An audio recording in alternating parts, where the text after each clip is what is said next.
Êxodo capítulo de número 14, versículo de número 27. Êxodo capítulo de número 14. Êxodo de número 14, versículo de número 27. Aquele que encontrou, diga amém.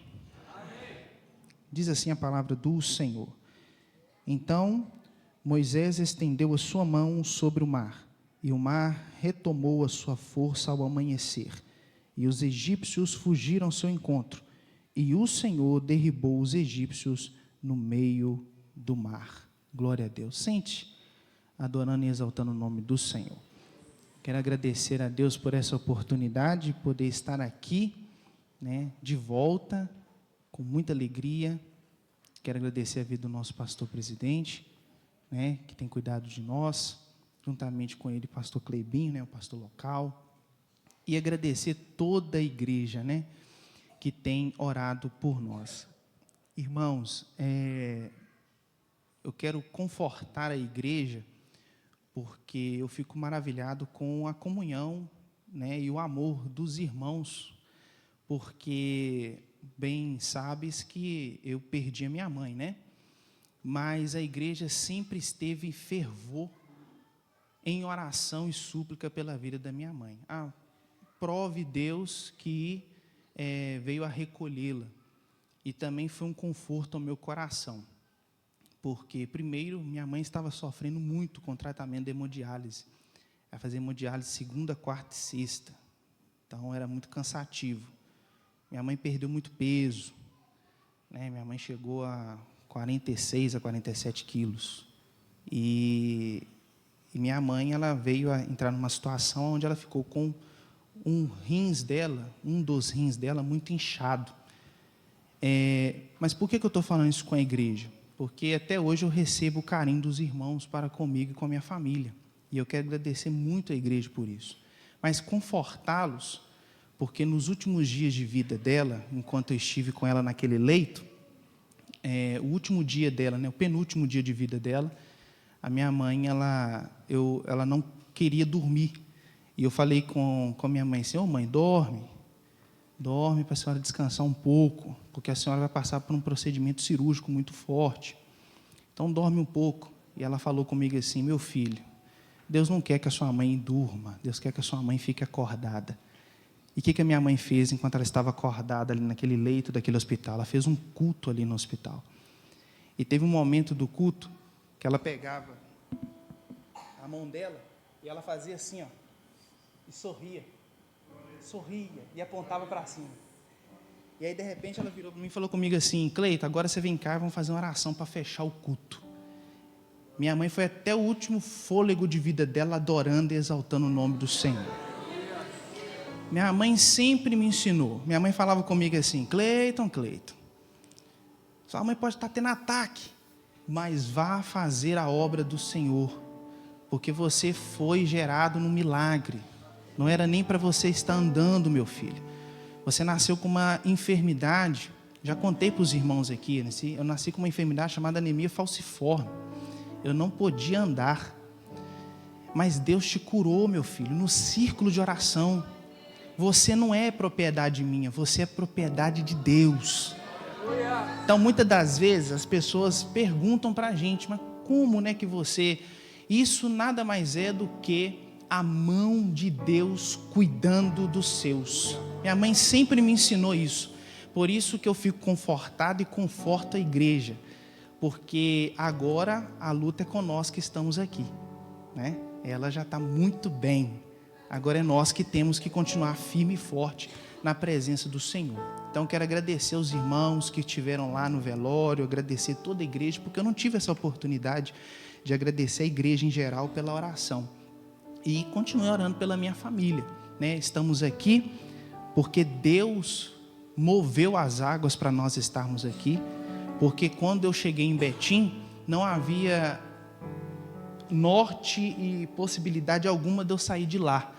Eu tinha contrato de trabalho até 2028, com 80 alunos para dar aula. Deus fez assim no contrato, e falou: você tem um contrato comigo.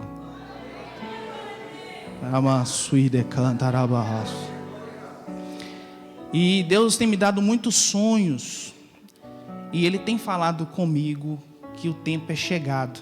E eu tive a alegria, a felicidade, graças a Deus, Deus me deu a oportunidade de poder falar isso com minha mãe antes dela partir.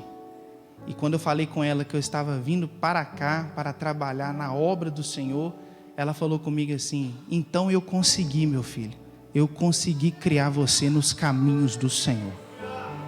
Então, ore por nós, ore pela minha esposa, para que juntos possamos agregar aqui aos irmãos. Estamos aqui para servir a igreja e servir também ao nosso pastor e todo o ministério. Eu não quero ser infiel à túnica do culto. O culto está falando sobre vitória. O culto está falando sobre nós termos a certeza da nossa vitória. O texto que nós lemos em Êxodo capítulo 14, versículo de número 27, ele vai falar de um momento importante da história do povo de Deus, que é quando o povo vai passar o Mar Vermelho. Todos nós conhecemos essa história. Só que eu não quero aqui ater-me à passagem do Mar Vermelho, porque nós, muitas das vezes, somos acostumados a falar só do final do estágio, mas nós esquecemos do processo. Existe um processo que o povo teve que passar para chegar ao mar e ver o mar se abrir. Existe um processo. E aí, eu preciso que a igreja entenda de maneira muito didática. Eu sou lento assim mesmo, tá, irmãos? A sala de aula fez eu ser assim. Então, didaticamente falando, para os irmãos entenderem que processo é diferente de tomadas de decisões erradas que te levam a um deserto de correção. Processo é quando Deus ele te pega, leva você no meio de um vale de ossos secos e desvenda os mistérios que Ele tem para você. Você querendo ou não querendo, Deus vai te conduzir por esse processo. Por quê? Existe uma necessidade de Deus de que o nome dEle seja exaltado e glorificado. E Ele vai usar quem? Vai usar a mim e vai usar a você como instrumento dessa exaltação. E segundo, Deus faz isso, irmão, não é porque Ele é mau, não. Ele faz isso porque nós somos vasos de barro na mão dEle. E todo vaso de barro, ele precisa entender que a sua natureza é barro. E barro nasceu para ser moldado.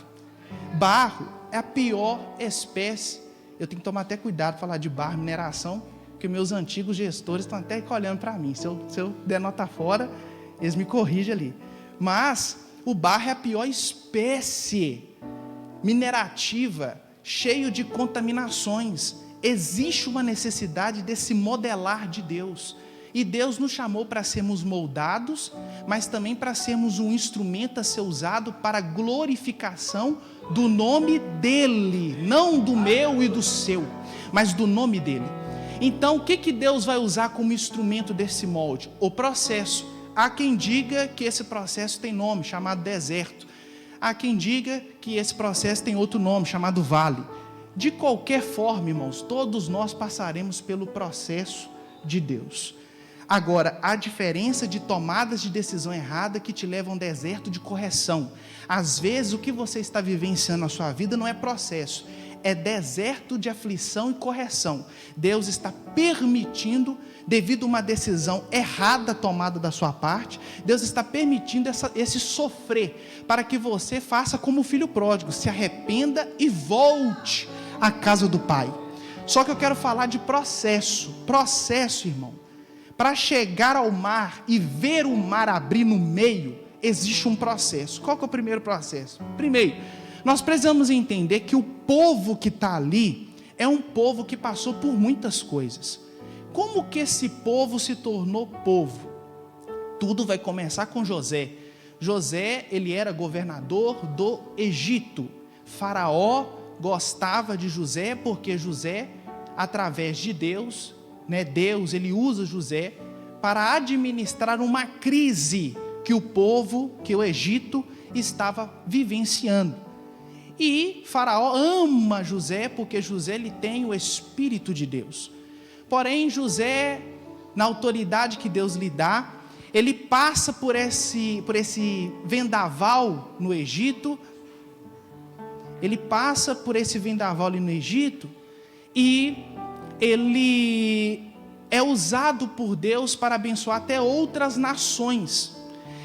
Entretanto, vai acontecer um episódio em que a família de José agora, sabendo que ele está vivo e não está morto, eles vão agora ao encontro de José ao Egito. Quando a família de José chega no Egito, Faraó vai recebê-los, recepcioná-los e dar-lhes um lar. Eles vão morar ali, eles vão constituir família ali, e eles vão crescer.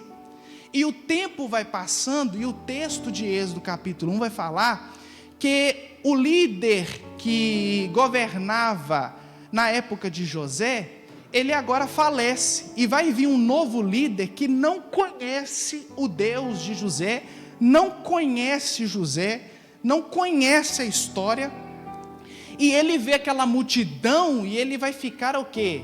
Trêmulo, ele vai ficar com medo. E isso é normal, porque dentro da administração voltada à liderança, todo bom líder sabe que, racionalmente falando, que se ele não tem um controle de uma equipe, ele pode ser dominada por esta equipe. Então, qual que é a pior decisão que esse líder vai tomar? Ele vai agora escravizar o povo, atormentar o povo com jornadas de trabalho excessiva, fazer o povo sofrer. Qual que é o intuito disso? Não pense vocês que ele faz isso só por fazer. Não, ele tem um intuito. Ele quer fazer com que o povo sofra, para que o povo perca o prazer de crescer, visto que Deus sempre prometeu ao seu povo que um dos pilares da bênção de Deus ao seu povo é crescimento. Deus tem prazer de te ver crescer. Deus tem prazer de te ver prosperar. Deus tem prazer de ver você e a sua família sendo uma bênção. E qual que é a intenção do inimigo? É fazer com que você perca o prazer, o privilégio de crescer. Ele quer que você tenha uma vida ou estagnada, ou que você nem viva. Então, Faraó vai fazer isso com o povo, só que o texto vai dizer no capítulo 1, que quanto mais o povo era oprimido, mais o povo crescia. Aqui existe um paradoxo divino. Por quê? Porque a lógica humana diz que se eu abafo, eu mato e mino o crescimento. Mas com Deus é diferente. Pode até pisar, pode até humilhar, pode até menosprezar. É até melhor que seja assim, porque aí se torna um palco tratado para que Deus venha exaltar, para que Deus venha glorificar, e através disso o nome de Deus ser exaltado. Então Deus vai permitir que o povo sofra, para quê? Para que o povo também, através da sua mão, cresça. Primeira coisa que eu quero falar com a igreja aqui: você precisa entender esse deserto que você está passando. Maninha sempre falava comigo assim: Cleiton, entenda rápido o que Deus está querendo de você. Ah, que dor, ai que sofrer, ai que luta, ai que prova. Entenda rápido o que Deus está querendo de você, porque às vezes Deus está querendo, está tratando, está moldando você, forjando o seu caráter, para que você de fato cresça de verdade, para que você não venha fingir que está crescendo. A pior coisa que existe, irmãos, é você entrar num culto como esse e você fingir que está vivendo a presença, você fingir que está sentindo a glória, você fingir que está sentindo a graça, você está fingindo um crescimento falso.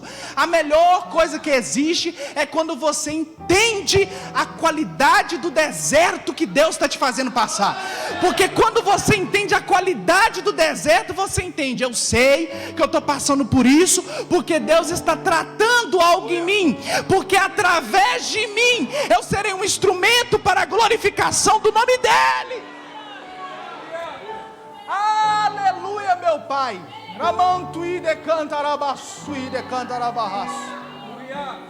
Deus nos trouxe num culto como esse. Perceba a didática de Deus. Nós falamos muito do povo que saiu do Egito, mas nós muitas das vezes nos comportamos como tal, porque nós reclamamos que o povo tinha necessidade de ouvir de Deus as mesmas coisas repetidas vezes, e nós não somos diferentes não, irmãos. Deus nos traz num culto como esse, e falou através de hinos, palavras, louvores, hinos congregacionais, hinos dos conjuntos, todos falaram aquilo que nós já sabemos. Deus é fiel. Só que existe uma necessidade didática de Deus de reforçar com você, porque nós temos um malefício chamado inconstância.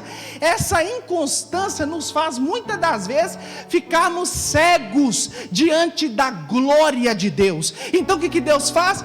Eu preciso reforçar com o meu povo de que eu sou um Deus que curo. Eu preciso reforçar com o meu povo que eu sou um Deus que transforma. Eu preciso reforçar com o meu povo que eu sou um Deus que faço, que não existe impossível. Então o que eu vou fazer? Eu vou trazer eles para o culto, eu vou preparar este culto para a semana, para o mês, para o ano, para eles entenderem, e vou falar repetidas vezes com ele: eu cuido, eu restauro, eu transformo, eu opero, para que você não chegue na segunda-feira e mate o seu culto de hoje. Você precisa iniciar a segunda continuando a cultuar. Quando nós iniciamos o pé na segunda, a gente esquece o que viveu no domingo. Eu quero te convidar, viva um culto periódico, progressivo. O que é um culto progressivo? Você entra na segunda, você chega no seu dia a dia e você fala: aquele Deus que foi pregado no domingo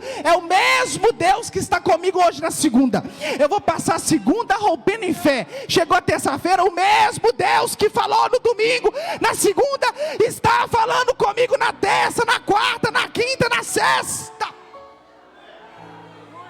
A falta da constância nos escraviza espiritualmente. É o faraó espiritual que quer minar o seu crescimento, fazendo o quê? Que abafe o poder de Deus dentro da sua casa, dentro da sua vida, dentro da sua família. O que Deus vai fazer para libertar o povo? Deus vai fazer com que Moisés nasça. O que eu aprendo com isso?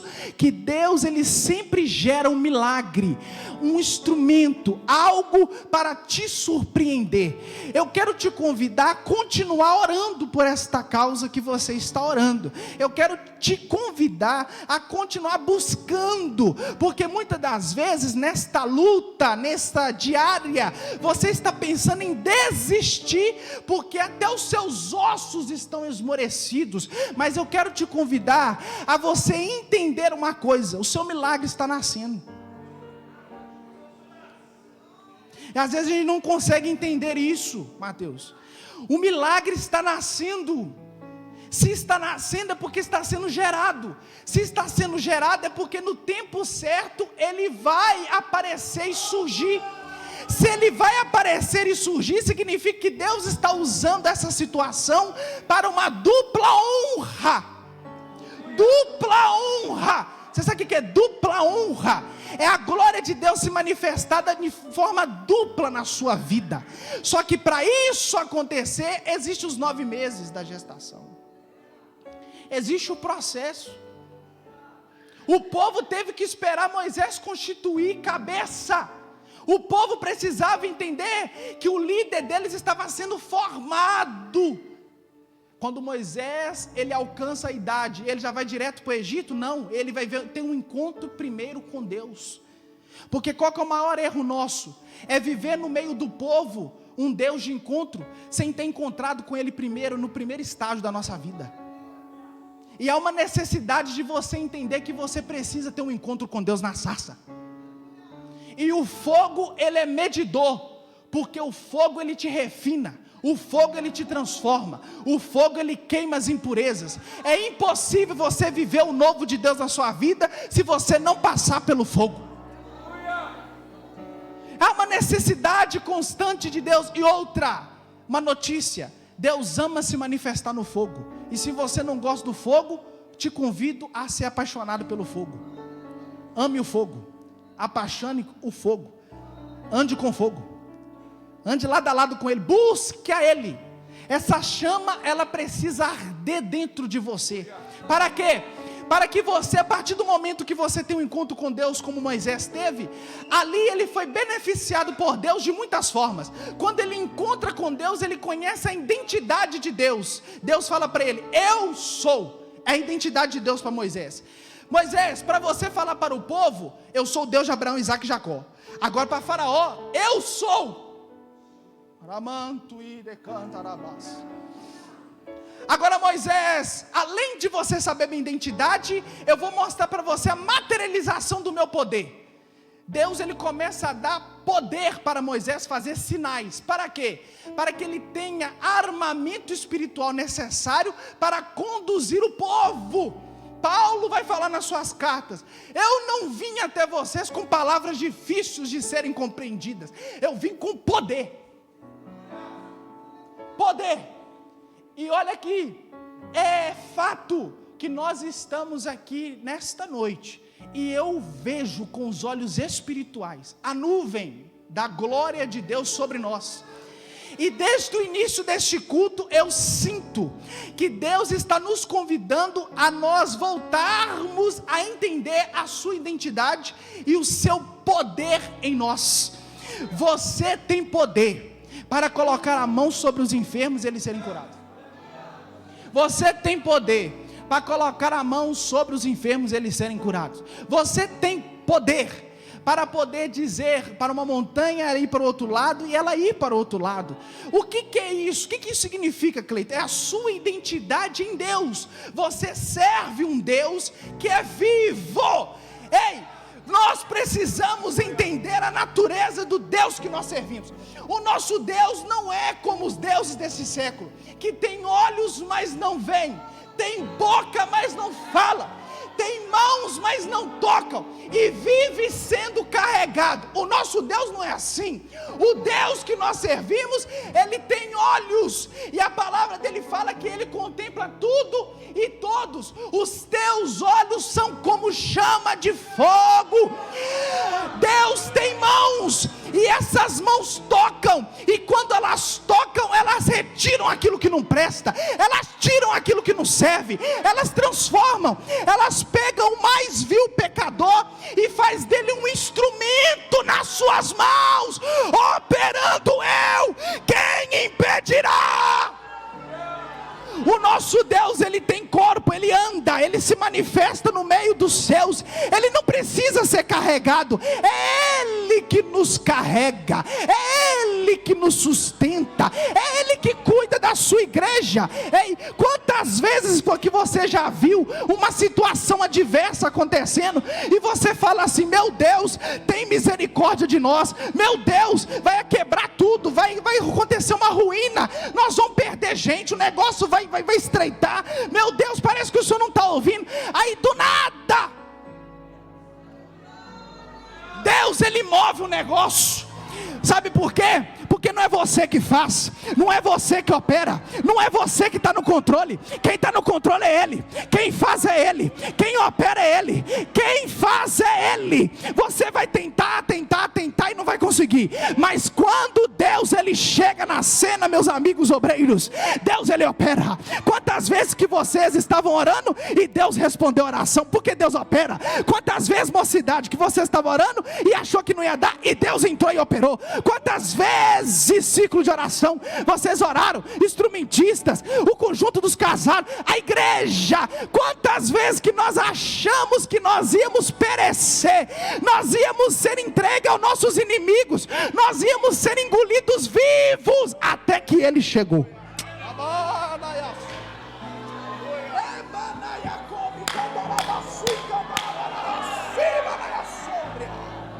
Adora Ele, adora Ele, adora Ele, adora Ele, adora. Eu quero te convidar a adorar a Ele. Um outro dia eu termino, mas eu quero te convidar a adorar a Ele. Adore a Ele. Diga: santo, santo, santo. Sabe o que eu estou querendo dizer? Se você ainda não entendeu didaticamente falando, ei, Deus chegou, meu querido. Deus já está aqui. Deus já liberou, Deus já outorgou, Deus já fez, Ele já cumpriu na sua palavra. Você não vai morrer.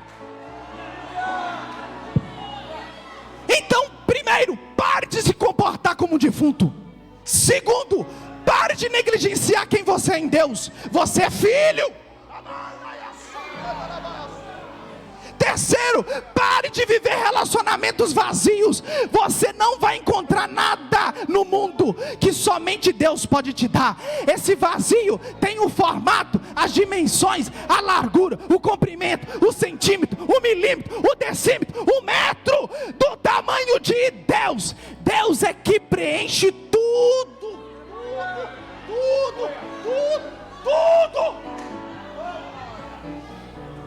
Não adianta.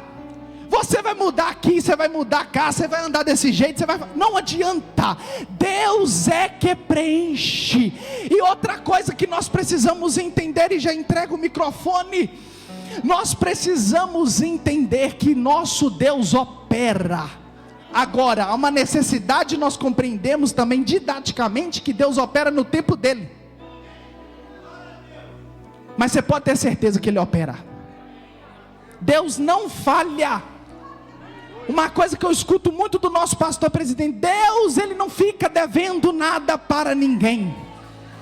Até na morte da minha mãe, talvez você pode perguntar: mas você não orou, Cleiton? É claro que eu orei, a igreja orou, mas Deus, ele quis resgatar, Deus quis levar. Até nisso a glória dele se manifestou, porque Deus nunca perdeu o controle de nada. Senhor, meu Deus e meu eterno Pai, neste momento a tua palavra foi ministrada. Eu quero pedir a ti, meu Deus, que uma nuvem de glória, de refrigério, de cura, de renovo venha decair sobre nós agora, neste momento, nesse período de intercessão agora. Eu quero pedir a ti: cobre os obreiros com teu sangue, cobre o nosso pastor presidente, cobre todos os obreiros, cobre o ciclo de oração, cobre os jovens, cobre, meu Deus, os instrumentistas, cobre as crianças, cobre os casados, cobre a igreja.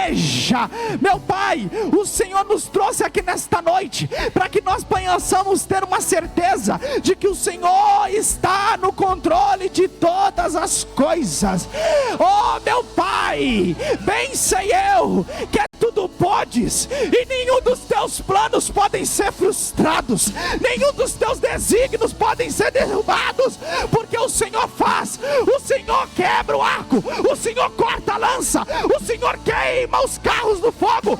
Aquietai-vos e sabei que eu...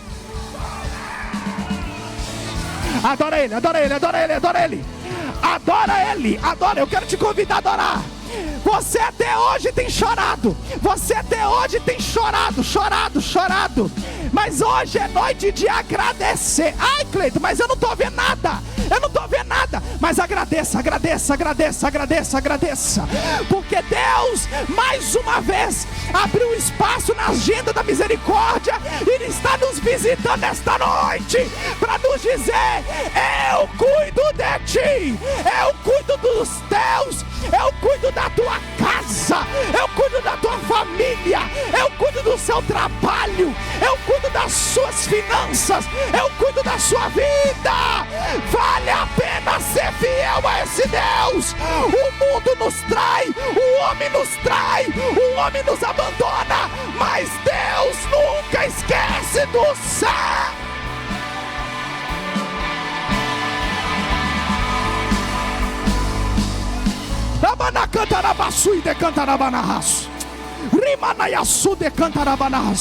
Meu Pai, tem misericórdia.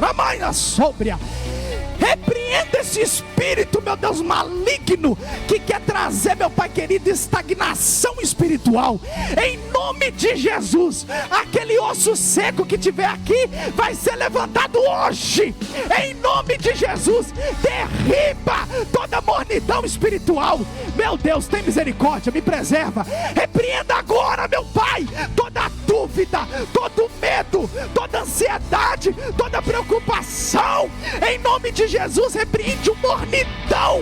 O morno Senhor vomita, mas que nós possamos ser quente, avivados, porque a Assembleia de Deus, ela é avivada, ela tem fogo no coração. Nós cremos no Deus que cura. Jesus cura, Jesus salva, Jesus liberta, Jesus batiza com o Espírito Santo, e Jesus leva para o céu.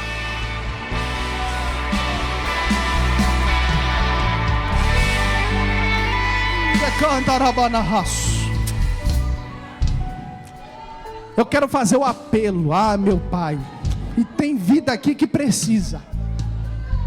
Tem vida aqui que precisa ter um encontro com Deus hoje.